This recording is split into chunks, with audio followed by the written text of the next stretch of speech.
Magandang araw sa inyong lahat. Narito na ang pinakabagong update natin sa lagay ng panahon ngayong linggo, September 21, 2025. Patuloy na nakakaranas ng rapid intensification si Typhoon Nando kaya inaasahan na ito ay aabot sa Super Typhoon category ngayong araw bago pa man ito maglandfall sa northern part ng bansa. Ang bilis ng paglakas ng bagyong ito ay seryosong banta sa kaligtasan kaya nararapat lamang natutukan natin ang lahat ng detalyeng inilabas ng Pag-asa. Kung gusto mo naman lagi kang informed sa lagay ng panahon, huwag kalimutang mag-subscribe dito sa channel. Ngayong umaga ayon sa pinakahuling ulat ang sentro ng mata ng bagyo ay nasa layong 610 kilometro silangan ng Tuguegarao City, Cagayan. Taglay nito ang maximum sustained winds na 175 kilometro bawat oras malapit sa gitna at may pagbugsong hangin na umaabot hanggang 215 kilometers per hour. Ang central pressure nito ay nasa 935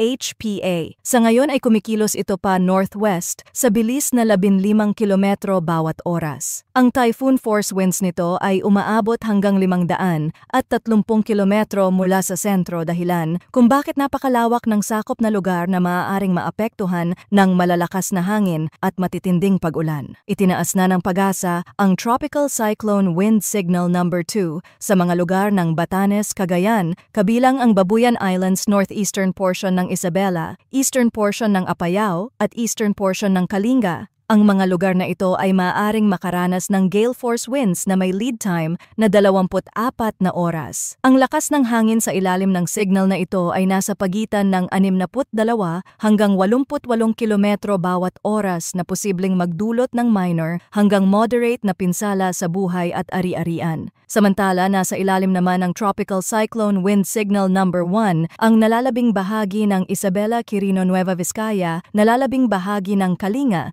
nalalabing bahagi ng Apayao, Abra, Mountain Province, Ifugao, Benguet, Ilocos Norte, Ilocos Sur, La Union, Pangasinan northern portion ng Zambales, northern at central portion ng Nueva Ecija, northern at central portions ng Tarlac, Aurora, at northern at central portions ng Catanduanes. Ang mga lugar na ito ay posibleng makaranas ng strong winds na may lead time na 36 na oras. Ang lakas ng hangin ay nasa pagitan ng 39 hanggang 61 kilometro bawat oras na maaaring magdulot ng minimal hanggang minor na banta, ngunit dapat pa ring paghandaan lalo na sa mga coastal areas at bulubundukin. Ayon sa latest heavy rainfall outlook ng Pag-asa ngayong araw, ay inaasahan na makakaranas ng 100 hanggang 200 milimetro ng ulan ang Cagayan. Samantala 50 hanggang 100 milimetro naman ang posibleng maranasan sa Batanes, Apayao, Zambales, Bataan Cavite, Batangas, Occidental Mindoro, Antique at Palawan. Bukas Setyembre 22,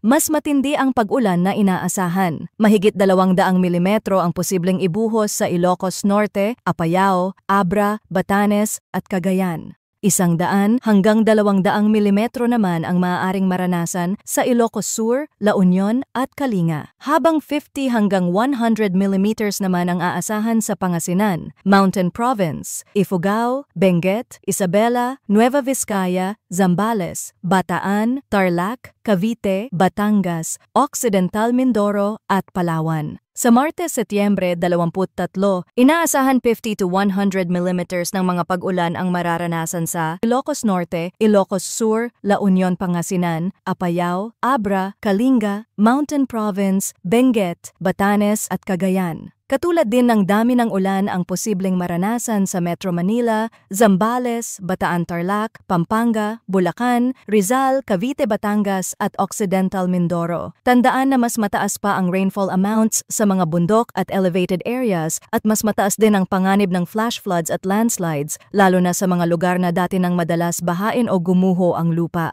Sa forecast track, si Nando ay magsisimulang lumihis pa northwest simula ngayong araw habang papalapit sa extreme northern Luzon. Posibleng dumaan malapit o maglandfall ito sa Batanes o Babuyan Islands sa pagitan ng hapon hanggang gabi ng Lunes, ika-22 ng Setyembre. Inaasahang lalabas ito ng Philippine Area of Responsibility sa madaling araw ng Martes, Setyembre 23. Habang patuloy itong kumikilos sa Philippine Sea, ay inaasahan na aabot ito sa Super Typhoon category category ngayong araw. Sa paglapit nito sa extreme northern Luzon, mas matinding ulan at hangin ang dala kaya dapat maging doble ang paghahanda ng lahat ng residente. Mga kababayan, huwag magpakampante. Ihanda ang mga emergency kit, siguraduhin ang kaligtasan ng pamilya at makinig sa mga abiso ng lokal na pamahalaan at ng pag-asa. Iwasan ang mga hindi kinakailangang biyahe, lalo na kung may banta ng malalakas na hangin at ulan. Patuloy kaming magbibigay ng pinakabagong update dito sa ating channel. Maraming salamat sa inyong walang sawang pagtutok at suporta at lagi tayong mag-ingat.